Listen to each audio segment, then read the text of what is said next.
Ayan guys, March 25 kahapon, Sabado. So March 26 ngayon, linggo ng umaga.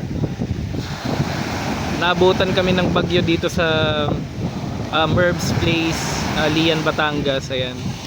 So ganito yung itsura ng beach dito kapag hindi naman dito direkta yung bagyo, pero may bagyo kasi ngayon, yung unang bagyo na tatama sa Pilipinas ngayong 2024. Ayan.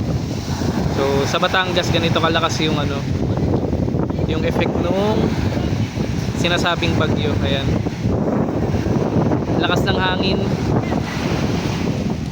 And then syempre lumalakas na rin yung mga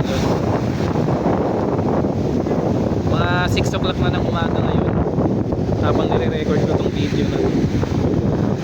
So most likely mapapaaga yung uwi namin nito. So ingat sa inyong lahat dyan. Salamat.